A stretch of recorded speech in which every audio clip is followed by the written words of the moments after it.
जब किया जाए, निष्ठा, अन्य कोई साधन नहीं। आप अपना क्या, दूसरों के भी प्रारब्ध को नष्ट कर सकते हैं, इतनी सामर्थ्य है। एक बार कबीरदास जी के शरणागत हुए दिग्विजयी पंडित गंगा स्नान करने जा रहे थे। उन्होंने देखा बड़ी भीड़ लगी हुई है और शोरगुल हो रहा है। उस भीड़ में कौतूहल वश गए, क्या है, क्या हुआ? तो उनका कि आदमी आत्महत्या करने जा रहा था गंगा जी में, हम लोगों ने जबरदस्ती से रोक रखा है। वो कमर में पत्थर बांधे हुए बिल्कुल कगार पे खड़ा हुआ था, लोगों ने पकड़ रखा था। हुआ, भाई आप ऐसा क्यों कर रहे हैं? आत्महत्या सबसे निंदनीय महापाप है, इसको बहुत भोगना पड़ता है। आप ऐसा न समझिए कि शरीर छूट जाएगा तो आप सुखी हो जाएंगे, बहुत दुर्गति भोगनी पड़ेगी। क्यों आत्महत्या करना चाहते हो? तो उनका, मेरे शरीर में गलित कुष्ठ तुम्हें दिखाई नहीं दे रहा, इसकी दुर्गंध से मैं ही इतना पीड़ित हूं। दर्द तो है ही, पर इतनी दुर्गंध है कि बस मृत्यु ही मुझे अच्छी लग रही है। कोई औषधि काम नहीं कर रही, कोई मेरे से बात नहीं करता, कोई मेरे नजदीक नहीं आना चाहता। बोलो मैं ऐसी जिंदगी कैसे धारण करूं? मैं खुद उब गया हूं इस जीवन से, पूरा शरीर सड़ रहा है, इतनी भारी दुर्गंध है, कोई नजदीक नहीं आता, कोई मुझे प्यार नहीं करता, कोई मेरी सेवा नहीं करता, कोई मेरे से बात नहीं। अब कैसे मैं जीऊं? देख लो, कर्म का फल देख लो। आप आज स्वस्थ हैं तो आप भजन छोड़कर मनमानी आचरण कर रहे हैं। कल जब ऐसे कर्म फल की स्थिति आएगी जो आप कर्म किए हैं, कि आपसे कोई बात भी नहीं करेगा, आपके पास भी नहीं कोई बैठेगा, आप खुद जीना नहीं चाहेंगे, वो कर्म आपको इतना दंड देगा। इसलिए सावधान रहो। अवश्य में भोक्तव्यम कृतम कर्म शुभाशुभम। जो आपके शुभ अशुभ कर्म है वो आपको भोगने पड़ेंगे यदि सावधान नहीं रहे। उन्होंने कहा कि तुम भगवान नाम की महिमा को जानते नहीं हो। यदि नाम महिमा जानते तो तुम आत्महत्या करने के लिए न जाते। छोड़ो पत्थर, मैं जो कह रहा हूं मेरी बात मानो। कमर से रस्सी से मैं जो पत्थर बांधा था छोड़ दिया। बोले खड़े हो गंगा जी में और राम डुबकी लगाओ, राम डुबकी लगाओ। 3 बार बोले, एकदम खत्म। ये उनकी कोई सुकृत नहीं थे जिसके शरीर में गलित कुष्ठ था। एक तो ये महान विद्वान शास्त्रज्ञ, दूसरी बात गुरु कृपा पात्र, तीसरी बात नाम महिमा को समझ चुके थे कबीरदास जी के द्वारा। कबीरदास जी ने इन्हीं को परास्त किया था। ये दिग्विजयी पंडित थे, कोई इनके सामने टिकता नहीं था, सब शास्त्र इनकी जिह्वा पे विराजमान थे। काशी के विद्वान घबरा गए कि अगर काशी को पराजित कर दिया तो बहुत बड़ी ये निंदा का विषय होगा, क्योंकि ज्ञान समुद्र काशी है। उनका इससे तो जीत पाना बड़ा कठिन, इसकी तो जिह्वा पे सरस्वती बैठी हुई है। उन्होंने कहा कि यदि हमारे यहाँ के सबसे बड़े पूज्य महापुरुष कबीरदास जी अगर वो हार गए तो पूरी काशी हार गई। तुम उनको परास्त करो जाकर। यहाँ किस किस से आप विद्वता पूर्वक वाक युद्ध करेंगे? एक से एक विद्वान है, सालों लग जाएगा। हम सब सहमति देते हैं कि आप कबीरदास जी को परास्त कर दे, मानो वाराणसी परास्त हो गई। ठीक है, कबीरदास जी के पास गए। उन्होंने कहा शास्त्रार्थ करना चाहते हैं? हमें शास्त्र कहां आता है। कबीरदास बोले पराजय लिख दो, इसमें दस्तखत कर दो, वहां करवा लो जहां दस्तखत। बोले काशी के विद्वानों ने कहा है कि आपकी पराजय पूरी काशी की पराजय। तो बोले फिर रुक जाओ, हम तुमसे प्रश्न करते हैं कि पढ़ के समझे हो या समझ के पढ़े हो?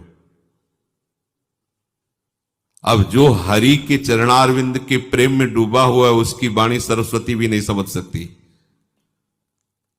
पहली बार उसकी बातें ही समझ में नहीं आई कि बाबा प्रश्न क्या कर रहे हैं। फिर हाथ जोड़ा, कहा महाराज एक बार फिर प्रश्न कीजिए। तो उन्होंने कहा पढ़ के समझे हो कि समझ के पढ़े हो? जैसे कोई किसी को स्तंभित कर दे मंत्र के द्वारा, बुद्धि काम नहीं कर रही, पूरी सभा लगी हुई है कौतूहल देखने के लिए। वो ये शास्त्र खोले, वो शास्त्र खोले, कुछ कहा महाराज हमारे तो प्रश्न ही की धरा समझ में नहीं आ रही। बोले तो उत्तर क्या दोगे, शास्त्रार्थ क्या करोगे, जब प्रश्न की ही धरा तुम्हें समझ में नहीं आ रही तो व्यर्थ में अभिमान लिए घूम रहे दिग्विजय का। पढ़ के समझे हो कि समझ के पढ़े हो? हम तुम्हें बताते हैं, तुम ना पढ़ के समझे हो ना समझ के पढ़े हो। अगर समझ के पढ़े होते तो सब शास्त्रों का सार है भगवान के नाम में प्रेम, भगवान के चरणों की भक्ति। अगर पढ़ के समझे होते तो अब तक समझ गए होते कि सबका शास्त्रों का सार क्या है, तुम समझ ही नहीं पाए।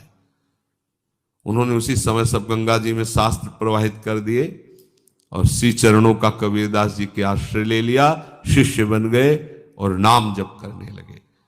उनकी ये निष्ठा कि 3 बार नाम, ये उनकी निष्ठा, उससे उनका गलित कुष्ठ चला गया।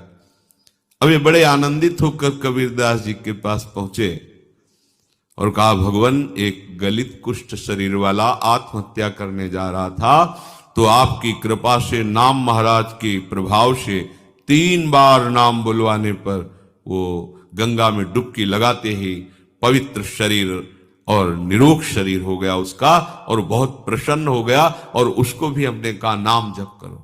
कबीरदास जी ने कहा तुमने नाम की महिमा जानी? अरे ये केवल नामाभास से ठीक हो सकता था, तुमने 3 बार बुलवाया है।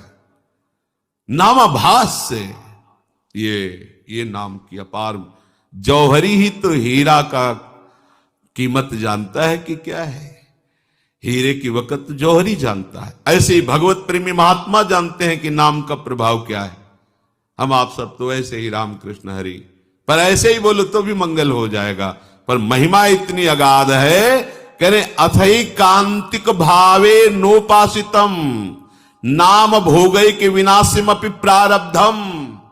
पर इसमें शर्त है, इसमें शर्त है अथई कांतिक, एकांतिक, अर्थात अब कोई आश्रय नहीं, कोई भरोसा नहीं, केवल नाम का आश्रय, केवल नाम का भरोसा। इसे कहते हैं निष्ठा। निष्ठा पूर्वक जपा हुआ नाम भोग के द्वारा ही विनाश से प्रारब्ध कर्म को भोग के बिना ही नष्ट कर देता है। ये बड़ी बात है। तो आप कहेंगे कि बड़े बड़े संतों को बड़े बड़े रोग पाए गए, कैंसर, अमुक अमुक अमुक, तो क्या इन्होंने नाम जप नहीं किया क्या? हाँ, जान गए, नाम जप के प्रभाव से जान गए कि ये शरीर मैं नहीं हूं, ये शरीर मेरा नहीं है, ये पानी का बुलबुला जैसा है, कुछ समय के लिए मिला फूट जाएगा। अब इसके लिए सच्चिदानंद में नाम का प्रभाव क्या रखना? जैसे सांप अपनी केचुल से कोई संबंध नहीं रखता, ऐसे भगवत भजन करने वाला महात्मा जो वास्तविक भागवतिक महिमा को जान गया है, वो इस शरीर से कोई मतलब नहीं रखता। चाहे इसमें कैंसर हो, किडनी फेल हो, कोई बड़े बड़े कष्ट हो, वो समझता है इसकी एक आयु निश्चित है, इसको नष्ट ही होना है। जब नष्ट ही होना है तो हम इसके लिए भजन रूपी महामहिम महिमा का प्रयोग क्यों करें? ये अविनाशी थोड़ी रहेगा, आज नहीं तो कल जाएगा। ये जब जाएगा ही तो इसके लिए हम अपने भजन को क्यों खर्चा करें? इसीलिए उन महापुरुषों ने अपने भजन का प्रयोग शरीर को स्वस्थ रखने में नहीं किया, नहीं तो इतनी सामर्थ्य है नाम में कि वो सब रोगों को नष्ट कर सकता है। आश्चर्य में ये देखा है। वो रोज सुबह आ जाता था, गले में कैंसर था, गांव का आदमी था, सरकार बहुत पीड़ा है, पैसा नहीं है, डॉक्टर कहते हैं लाखों रुपया लगेगा ऑपरेशन इसमें। वो तभी आता है, वो उनका समय था, बम्बुल की दतून करते थे, घंटों ऐसे भाव में डूबे। ऐसे चेतना एक दिन थूक दिया, रोज परेशान कर, चल भाग, खत्म कैंसर। और जब उन्हीं के शरीर में प्रारब्ध भोग आया तो उन्होंने कष्ट को सहा, कभी अपने प्रारब्ध को नष्ट। आश्चर्य में बड़े बड़े रोगों को उनकी कृपा से नष्ट होते देखा, पर उनके शरीर में जब रोग आए कभी नहीं। ऐसे ही सांसारिक पुरुष जैसी उन्होंने दवाएं ली और जैसी शल्य क्रिया सांसारिक पुरुषों के शरीरों में होती वैसे करवाई, कभी कोई अपने भजन का प्रयोग नहीं किया। ये महापुरुष, कोई समझ नहीं सकता इन महापुरुषों की बात को। दूसरों के कष्टों को लेकर सह करके शरीर में उनको नष्ट नहीं किया, भजन के प्रताप से नष्ट नहीं किया, उनको अपने में ले लिया, जा तो आगे अपना मार्ग देख। और उनके शरीर का राग है नहीं, इसलिए उसे सहते रहते हैं। चाहे जितने बड़े महापुरुष आप दृष्टि डाल के देखो, भयानक भयानक कष्टों को मुस्कुराते हुए सह गए। यद्यपि नाम में ऐसी सामर्थ्य है,